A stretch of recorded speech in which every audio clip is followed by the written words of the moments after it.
Hey, this is Randy of Randy's Roost and the ByAnnie Bag Makers group on Facebook. Today I'm going to be walking you through the assembly of Take a Stand, which is Patterns by Annie. I'll be working on the small, which is the one that is made to support the running with scissors.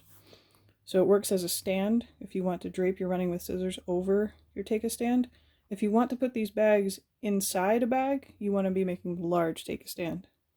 But I'm working on the small. Okay, so this is not a complete step-by-step beginning to end tutorial. I'm only working on assembling the tote. So I'm starting on page 5. If you're joining me, you want to make sure you have all of your components ready before you do this part. Okay, so today I'm working with faux leather, and I got this from Idle Blooms. It's called Ghosts in the Garden. Okay, so I'm getting ready to attach my carrying strap tabs. So I have 2 lines marked here and 2 lines marked here. Okay, I'm just going to turn it this way. And the first thing I'm going to do is attach a carrying strap tab. Okay, what I want to do here is I want to align the bottom of the carrying strap with the line I have marked here. And I want to align the right side of the carrying strap tab with the line I have marked here. Okay, you should also have a line marked on the carrying strap tab itself, and that's going to help you sew this in place at the top. So what you want to do next is sew along your previous line of stitching across the bottom of the carrying strap tab, up the side, over this line, and back down. Keep in mind that your bobbin thread is going to be showing on the lining because the pockets that go inside here are mesh, so you can see through them. Okay, so I have that carrying strap tab sewn down, and I'm going to attach this one on the other end. Just a couple of notes about working with faux leather. Believe it or not, I didn't really make too many accommodations for this. The biggest difference is that I didn't quilt it. What I did was I smoothed the faux leather down on top of the soft and stable, and I smoothed the lining fabric on the other side of the soft and stable, and I just sealed the edges, just like you would do after you quilt and cut when you're using quilting cotton. I just didn't quilt first. I only sealed the edges. I just made sure everything was really smooth before I did that. Still using my same 9014 top stitch needle. I'm still using the same thread I always use. The only other accommodation I made was for the quilted pockets. They're not quilted on my bag, but the outer pockets, I did leave the soft and stable out of those because I figured at that point in the assembly there would be the main part of the bag, there would be the ends, and those all have soft and stable, and now layers of faux leather, and I didn't want to add too much bulk there. So I figured the body of the bag needs the soft and stable for stability, otherwise it would just flop over, but I think it'll be okay with it out of the pockets. Okay, so now I have turned this over to the lining side, and I put some placement lines for attaching the mesh pockets. Just another side note, this is Moda Grunge. In my opinion, Moda Grunge is kind of like the best supporting actor of the fabric world. You can find grunge to go with just about any fabric. So this color is called Yam, like the root vegetable, yam. And this is called Black Dress.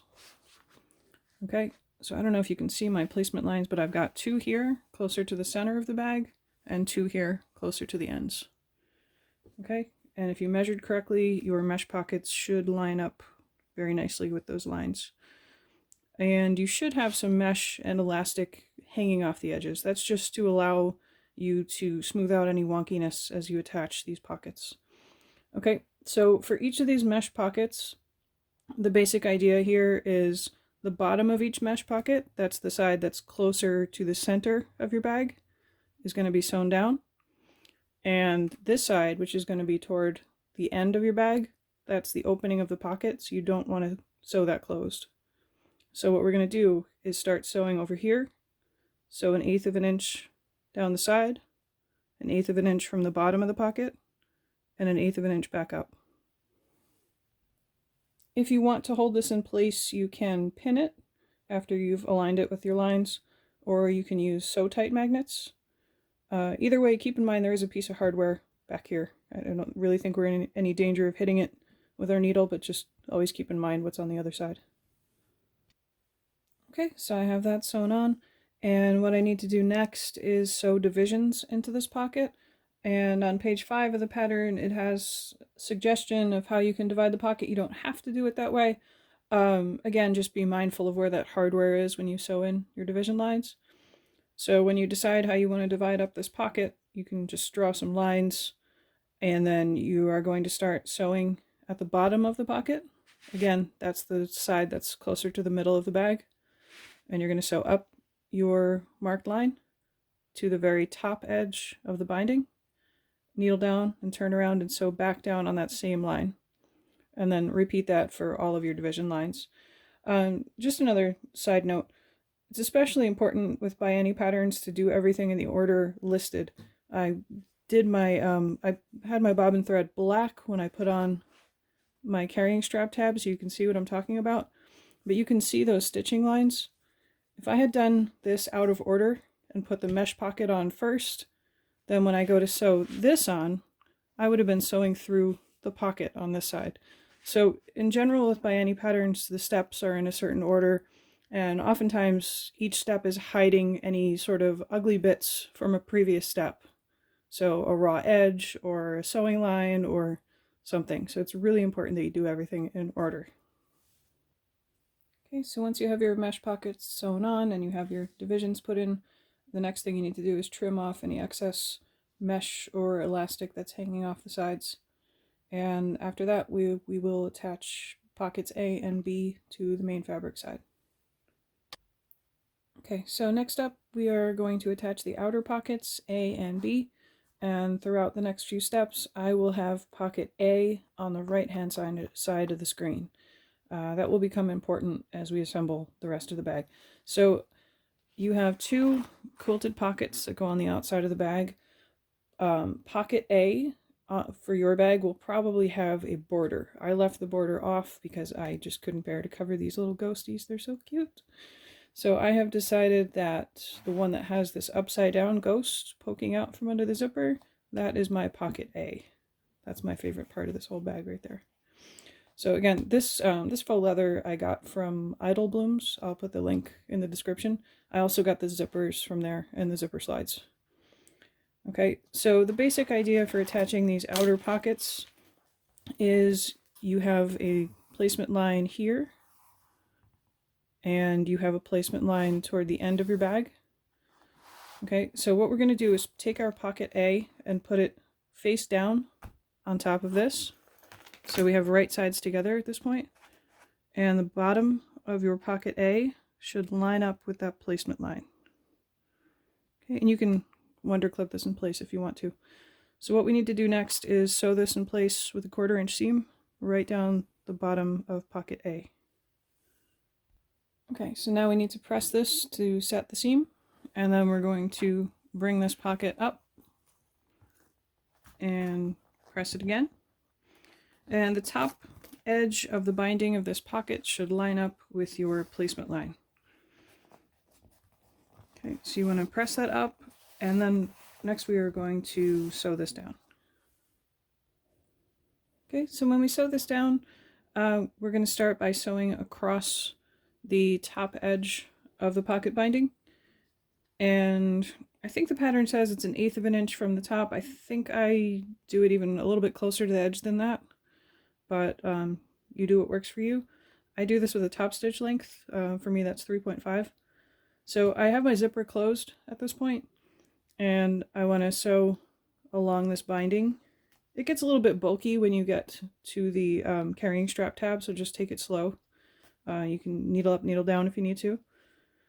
And then we're going to carefully sew across the zipper teeth and down the side of the pocket, 1/8 of an inch. When you get to the bottom of your quilted pocket, this seam is going to be 1/4 of an inch. The reason for that is we want to make sure we're hiding all of this stuff. We don't want that hanging out. Even though it's inside of a pocket, we still want it to look nice and finished. So by making that seam a little bit bigger, it will enclose all of that stuff. Okay, and then when you get back to this side of the pocket, you're going to go back to 1/8 of an inch. And then before you go across this zipper, make sure you move the zipper slide toward the inside of your pocket. Okay, and then you're going to carefully sew across there back to where you started. Okay, so pocket A is attached, and now I'm going to follow very similar steps to attach pocket B to the other end of the bag. Okay, so once you have your outer pockets attached, the next thing you need to do is trim off any excess stuff that's hanging beyond the edges of your quilted fabric. Just trim it even with the body of your bag. Okay, so next up we are going to attach the ends to the bag. And before I go any further, I'm going to move my zipper slides toward the center of the bag to make sure they don't get in my way. Okay, and as I said earlier, pocket A is going to be on the right side throughout the rest of the steps here. So I just marked mine because since I didn't put the border on, I wanted to avoid any confusion there. So this is my pocket A. And now I'm going to flip the bag over because I'm going to be working from the lining side. When I flip it over, I want to be careful not to do this, because then pocket A is on the left. We want it to be on the right. So flip it over like this, and just double check that you have your border over here on the right side. Okay, so this is not in the pattern, but what I like to do before I attach the end is I measure and mark the centers on the lining side, and I also mark the center on the main fabric side of the bag ends. Okay, that's just to make really certain that I'm aligning everything correctly. Okay, so on page 6 on the bottom left, the pattern tells you to mark some lines toward the ends of your bag. So I'm going to go ahead and do that. Okay, so I went ahead and marked the center here, and I've got a mark near this end and near this end. Okay, and I also marked the center on end A. End A is the one that has this strap attached to it, so it's important that you have the correct one. So we're working with end A, and we have pocket A on the underside of our bag right now.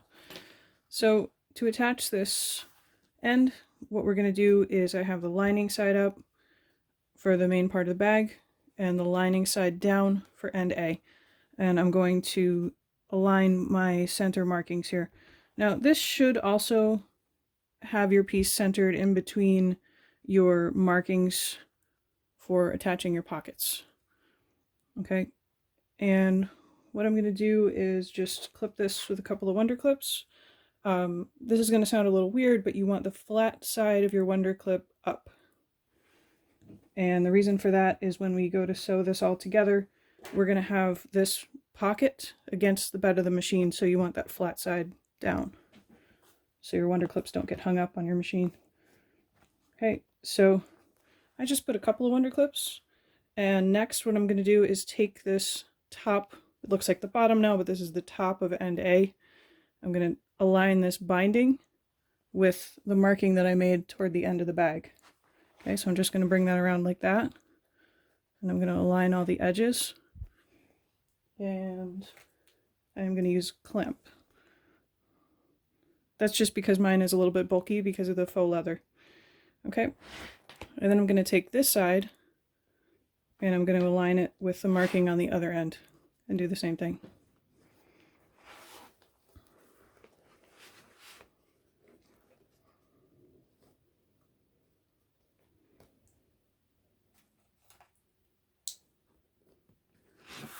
Okay, so you should have something that looks like that. And now what you want to do is finish clipping these together, and you're going to make sure you have all your raw edges aligned nicely. And when you get to that curved corner, you need to just ease these together. Okay, so I have that all clipped together, and right about now I'm wondering, what was I thinking with faux leather? I think it'll be okay. It's a bit bulky. I think I could have left the soft and stable out of the bag ends, and it still would have stood up nicely and I would have eliminated a little of this bulk. But I'm just going to take it slow and lengthen my stitch, and hopefully it'll go together okay. So I'm just going to sew this down. When I sew this down, this is going to seem a little weird, but I am going to put the bag end against the bed of my machine. The reason for that is the bag end is the part that has the curves in it, and the body of the bag is what you're trying to get to conform to those curves. So you want the body of the bag on top so you can adjust it as needed when you get to the curves. So I'm just going to do my best to flatten this, and I'm going to sew this together. I'm going to do my best to maintain the seam allowance, and when I get to the curved corner, I'm going to make sure that I'm keeping all the raw edges aligned and that I'm still maintaining my seam allowance. And the seam allowance for this part is 1/4 inch. Okay, so I got end A sewn on. It wasn't too bad. I'm just using a regular domestic machine, and it really wasn't all that bad. I just took it really slow. So the next thing we need to do is attach a piece of bias binding around that edge that we just sewed.